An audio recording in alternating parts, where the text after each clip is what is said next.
चंगाई में बने कैसे रहें। हालेलुया। आज बहुत लोग को चंगाई मिलती है, लेकिन 1 2 3 महीने कुछ समय के बाद वो जो बीमारी होती है उसके सिम्टम फिर से आ जाते हैं। तो आज मैं आपसे बताना चाहता हूँ कि क्यों ऐसा होता है, और मैं आपको बताऊंगा कि मैंने अपने साइटिका से चंगाई पाई तो क्या मेरे को दोबारा अटैक नहीं हुआ या क्या हुआ, तो हम उस चंगाई में कैसे बने रह सकते हैं। मेरा विश्वास है आज का वचन, आज की बातें, आज की गवाही सुनने के बाद आपकी गवाही, आपकी चंगाई आपके जीवन में स्थिर हो जाएगी यीशु मसीह के नाम में। आमीन। वीडियो में आगे बढ़ने से पहले आप सभी को जय मसीह की। मेरी प्रार्थना, मेरा विश्वास है कि आप सभी भले और चंगे हैं। एक छोटी सी रिक्वेस्ट, अगर आपको वीडियो अच्छा लगे तो प्लीज़ एक लाइक और एक सब्सक्राइब करके जाइएगा कि वीडियो और मसीह भाइयों बहनों तक के पहुंच सके। एक लाइक और सब्सक्राइब करने से क्या होता है, यूट्यूब का एक एल्गोरिदम होता है तो लोगों को तक वीडियो को शेयर करता है। तो प्लीज़ सिर्फ इतना सा करिएगा, एक लाइक और सब्सक्राइब अगर अच्छा लगे तो, ताकि और भाई बहन को जैसे आपको हिम्मत मिले उनको भी मिल सके। ऐसा करके एक छोटा सा काम कीजिएगा। आमीन। तो मैं आपसे बताना चाहता हूँ कि हीलिंग में हम बने कैसे रह सकते हैं, ठीक है। तो मैं सबसे पहले अपनी गवाही बताता हूँ। जब मेरे को साइटिका से चंगाई मिली, साइटिका से चंगाई मिली, करीब साल 1.5 साल मैंने दर्द झेला। तो वो क्या होता था, कभी-कभी मेरे जो सिम्पटम है वो मेरे को नज़र आते थे, वो मेरे को नज़र आते थे और उस समय फिर मैं उसको फ़ील करता था, लेकिन चलता था। लेकिन कुछ-कुछ मैं परमेश्वर के दासों को सुना, मैं भी नाम नहीं बता सकता। अगर मैं नाम बताऊँगा तो लोगों को लगेगा यार ये इनको प्रमोट करता है, ये भी इन्हीं के जैसा है करके। तो मेरे को थोड़ा टाइम चाहिए उसके लिए। जब तक मैं पर्सनली उनसे मिल कर के शेयर ना करूँ, उनसे डिस्कशन ना करूँ, तब तक मैं उनका नाम नहीं ले सकता। तो जब मैंने चीज़ों को सीखा, तो फिर मैंने क्या किया, मैं क्लेम करता रहा।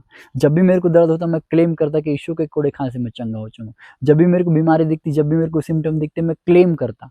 लेकिन तब भी मेरे को चंगाई नहीं मिली। मतलब पूरी रीति से चंगा नहीं हुआ। कभी न कभी वो क्या होता था, मेरे को वो दिखते थे सिम्पटम। कभी न कभी वो दर्द होता था, कभी न कभी फ़ील होता था। और जब भी मैं सोचता तो दर्द बढ़ता था। बड़े ध्यान से सुनिएगा। जब भी मैं थोड़ा भी सोचता ना तो दर्द और बढ़ता था मेरा। तो ऐसे करके जैसे भी चलता था, चलता था, चलता था। तो ऐसा चलता रहा। अब यहाँ मैं थोड़ा-सा रुकता हूँ आपके जीवन में। देखिएगा आपके जीवन में भी आप जब बीमारी से चंगे होते हैं, तो टाइम-टाइम में आप देखिएगा कि वो जो बीमारियाँ हैं वो सिम्पटम दिखाती है। अब ऐसा क्यों होता है आप पूछिए, मैं आपको बताना चाहता हूँ। बीमारी दैट मीन्स दुष्ट आत्मा का एक रूप है वो। बीमारी दैट मीन्स दुष्ट आत्मा का रूप है। ठीक है, दुष्ट आत्मा का, शैतान का एक रूप है। तो वचन में क्या लिखा है, जब दुष्ट आत्मा किसी व्यक्ति के अंदर से निकल जाती है, तो फिर वो अपने से 7 बुरी आत्माओं को लेकर के आती है। तो आप नोटिस कीजिएगा अपनी लाइफ में, जब हम चंगे हो जाते हैं तो हम चंगाई में बने क्यों नहीं रहते, उसकी बहुत सारी वजह है, ठीक है, बहुत सारी वजह है। लेकिन मैं कुछ वजह को आपसे शेयर कर रहा हूँ। देखिए हर एक विषय के पीछे बहुत सारी वजह है। तो क्या होता है कि हम प्रार्थना में नहीं बने रहते जैसे हम प्रार्थना करते रहते हैं, या वैसी संगति या वैसे उपवास में हम नहीं बने रहते। एक वजह ये है। तो जब वो 7 बुरी आत्माओं को लेकर के आता है, तो हम तो उस समय कमज़ोर हुए रहते हैं। मिल गई चंगाई, जैसे नौकरी, एक एग्ज़ाम्पल, जैसे नौकरी मिलते तक हम बहुत पढ़ाई करते हैं, लेकिन नौकरी मिल जाती है तो फिर ख़त्म कहानी। होता है ना ऐसा? या फिर कुछ ज़्यादा काम करना है तो हम हाई प्रोटीन, हाई डाइट लेते हैं, और जैसे वो काम खत्म हो गया, बल का काम खत्म हो गया, हम नॉर्मल हो जाते हैं। तो वैसे ही जब हमको कोई चीज़ पाना रहता है तो हम ज़्यादा ताकत में रहते हैं। तो लेकिन हमको ये नहीं पता है कि भाई वो तैयारी कर रहा है मेरे पास आने के लिए। तो देखिए कि जब हम चंगे हो जाते हैं तो हम ढीले हो जाते हैं, हमको ये समझ नहीं होती है। अधिकतम क्रिश्चियनों को बहुत कम लोग समझ रखते हैं कि अपने चारों बाड़े को उतना ही मजबूत रखते हैं हर दिन। तो क्या होता है, शैतान ताकते रहता है कि कब कमज़ोर होगा, और 100 में से 90% मैं कहना चाहता हूँ क्रिश्चियन, मसीह लोग, प्रार्थना करने वाले कमज़ोर होते हैं आत्मा में। उनको समझ ही नहीं है कि भैया मेरे को हर दिन बढ़ना है। परमेश्वर ने सूर्य से हमारी तुलना की है, दैट मीन्स उसका जब तक के टाइम नहीं आता तब तक के बढ़ता और बढ़ता रहता है। नीति वचन 4 का 18 पद को पढ़िएगा, उसका समय जब तक के नहीं आता तब तक। तो हर एक विश्वासी का, आप प्रभु में एक पास्टर है, अपोस्टल है, या दुनिया जो भी है विश्वासी हैं, तो आपका एक टाइम है बढ़ने के लिए, आपको बढ़ते रहना पड़ेगा। अगर आप घटे तो आएगा फिर। तो जब हम घटते हैं तो शैतान आता है साथ को लेकर के, और देखिएगा पहले से ज़्यादा बुरी दशा हो जाती है। तो चर्चों में क्या होता है कि लोग कहते हैं पहले तो पैर दुखता था, पैर का मतलब नीचे वाला तलवा, उसके बाद घुटना में आ गया, फिर कमर में आ गया, फिर कुछ दिन बाद बोलते हैं अब मुंडी में आ गया। ऐसे करके दर्द बढ़ता है लोगों का। इसलिए बढ़ता है कि हम अपने जीवन को कम कर देते हैं। अभी बोलते हैं हाय प्रभु तू तो चंगा किया था मेरे को, फिर डॉक्टर भटको, ये भटको, वो भटको। तो इस वजह से हमारी चंगाई हमें बनी नहीं रह पाती है, यहाँ फँस जाते हैं। तो पहला रीज़न क्या है कि शैतान सारी अपने से ज़्यादा पावरफुल होकर के आता है। वो बोलता है उधर वाले को तू चल, तू भी चल, तू भी चल, अब पूरा बैंड बजा देते हैं।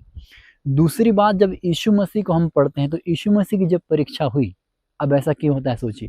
यीशु मसीह की जब परीक्षा हुई तो शैतान ने जाकर के क्या कहा, अगर तू परमेश्वर का पुत्र है तो बोल दे कि पत्थर रोटी बन जाए। और जबकि तुरंत आकाशवाणी हुई थी कि वो आकाश खुल करके आवाज़ आई थी कि परमेश्वर ने कहा कि तू मेरा प्रिय पुत्र है। तो सोचिए शैतान ने यीशु मसीह को नहीं छोड़ा, आकर के क्या बोल रहा है, बोल कि तू परमेश्वर का पुत्र है। तो वैसे जब हम चंगाई हो जाते हैं तो हमको सिम्पटम दिखाता है, हमको डाउट में डालता है। तो हम जब फिर प्रभु ने कैसे शैतान को हराया, बोला लिखा है शैतान कि मनुष्य केवल रोटी से ही नहीं परंतु हर एक उस वचन से जो परमेश्वर के मुख से निकलता है जीवित रहेगा। तो जब हमको सिम्पटम दिखते हैं तब हमको बोलना क्या है कि लिखा है शैतान मैं चंगा हो चुका हूँ, मैं चंगा हो चुका हूँ, आपको अंगीकार करते रहना है। अब दूसरा इसका प्रकाशन मैं आपसे देना चाहता हूँ कि जब यीशु मसीह को उसने परीक्षा करने से नहीं छोड़ा तो आपको छोड़ेगा वो, मेरे को भी नहीं छोड़ा, आपको भी नहीं छोड़ेगा, किसी को नहीं छोड़ता, वो सिम्पटम दिखाता ही दिखाता है। हालेलुया। अच्छे परमेश्वर के दासों को पूछिएगा जिस पर आप विश्वास करते हैं, आपको बताएंगे कि ऐसा होता है, वो सिम्पटम लेकर के आता है। और नहीं तो बाइबल का उदाहरण दे रहा हूँ मैं, यीशु मसीह का, पढ़िए यीशु मसीह की परीक्षा, उसने दिखाया, तुरंत आकाशवाणी मेरा बच्चा हरा करके बोल रहा है बोल कि तू परमेश्वर के संतान है तो ऐसा हो जाए। तो परमेश्वर ने शैतान ने यीशु मसीह को नहीं छोड़ा। हालेलुया। तो वैसे ही होता है जब हम चंगाई पा लेते हैं तो हमको दिखाता है वो सिम्पटम, जबकि शैतान झूठ है, तो वो झूठ है हमारे अंदर, वो हमारी कल्पना से भावनाओं से खेलता है और हम वहीं फंस जाते हैं, हम अंगीकार कर लेते हैं कि मेरे अंदर ये रोग है। और जब आपने रोग है बोले तो वहां प्रभु पीछे हो जाता है, शैतान अंदर घुस जाता है। जिस दिन हमने अंगीकार किए मेरे अंदर ये, वहीं कहानी खत्म हो जाती है। तो जब तक आप अंगीकार नहीं करेंगे शैतान आपको छू भी नहीं सकता, ये यहाँ का एक बाल भी नहीं उखाड़ सकता है। वो एकदम बेशरम निरा, मैं क्या बताऊं, एक प्रकाशन मैंने दिया था फुटबॉल वाला, उसको पता नहीं कितने लोगों ने फॉलो किया, लेकिन जिस दिन मैं घर जाऊंगा आपको बताऊंगा अच्छे से कि उसमें कितनी ग्रेस है।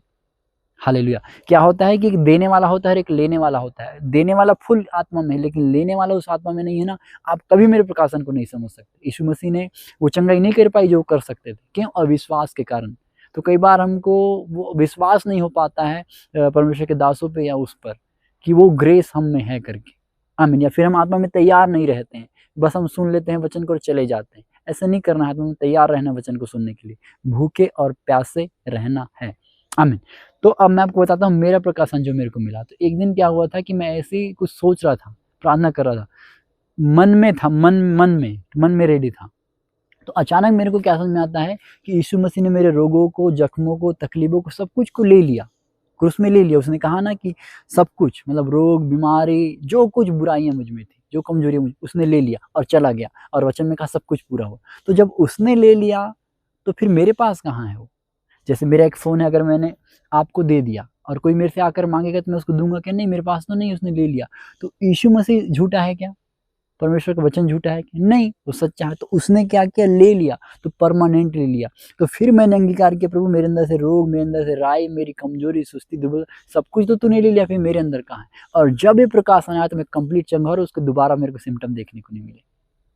बताने का मतलब ये क्या है? मैंने डायरेक्ट बोला कि प्रभु तूने तो मेरे अंदर से ले लिया है, तूने ले लिया है ना। और वो ले, ये नहीं कि एक बार चंगाई ले ली फिर गलती की तो दे दिया, ऐसा नहीं करता। वो ले लिया मतलब ले लिया। उसने कहा सब कुछ पूरा हुआ तो पूरा हुआ, आमीन। अब हम अपनी अभिलाषाओं में अपनी समझ की कमी के कारण, इसलिए प्रभु ने कहा कि मेरी प्रजा शैतान की वजह से नहीं, मेरे ज्ञान के न होने की वजह से नाश होती है। तो आज जब बीमार होते हैं परमेश्वर के वचन की समझ नहीं होने की वजह से, हालेलुया। तो यहाँ पर हम फंस जाते हैं। तो खुदा के प्रिय, हमको अंगीकार करना है, प्रभु तेरे वचन में लिखा है कि तूने मेरे रोगों को, मेरी कमजोरियों को, मेरे बिगड़ेपन को, जो भी आपको दिखता है तूने तो ले लिया और क्रूस में कहा सब कुछ पूरा हुआ। तो तेरा वचन सच्चा है, उसमें पकड़ो और खड़े हो जाओ। तो जब आप ऐसे लड़ना सीखेंगे तब देखिए शैतान कैसे भागता है आपसे, घर से, आपके बच्चों से।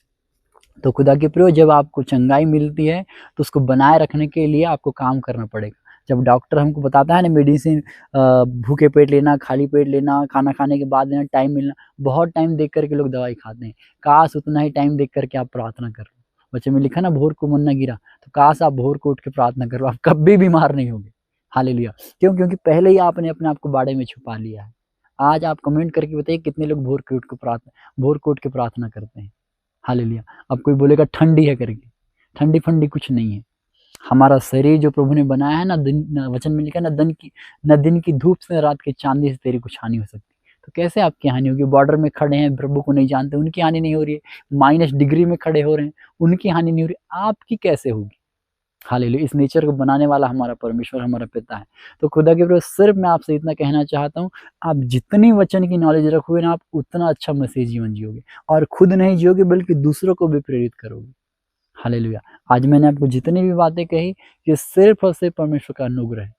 ये कभी मत सोचिएगा कि मैं पढ़ के लिख करके मैं ऐसे बोल सकता हूँ कि बिना बाइबल को सामने रख करके, वो मेरी आत्मा मेरी हृदय में फीड है। हालेलुया। आपको एक छोटा-सा गुड न्यूज़ देता हूँ, जब मैं वचन बताने के लिए आता हूँ, जब मैं शांत रह थोड़ा सोचता हूँ, तो ऐसा जो एलसीडी में सामने आते हैं ना साक्षात, वैसे मेरे सामने एग्ज़ाम्पल वचन सब कुछ सामने आते हैं और फिर मैं जा कर के पढ़ता हूँ और मैं कन्फर्म होता हूँ। तो ऐसे करके प्रभु ने मेरे को, उसकी आत्मा ने, मेरे अभिषेक ने मेरे को सिखाया है। हालेलुया। तो बस जो प्रभु ने मेरे को दिया है, मैं आपको देना चाहता हूँ। हालेलुया। तो मेरा विश्वास है कि आज के बाद से आप जिस चंगाई में हैं, उसमें बने रहेंगे यीशु मसीह के नाम में। आज का वचन आपके समझ में आया, ऐसा मैं विश्वास करता हूँ यीशु मसीह के नाम में। आमीन। मेरे पिता, मैं प्रार्थना करता हूँ आपके बच्चों के लिए आज से चंगाई में बने रहे, तेरे वचन की ज़्यादा से ज़्यादा समझ इनके पास हो प्रभु। ये दिन ब दिन तेरे दिलडौर में बढ़ते जाए यीशु मसीह के नाम में।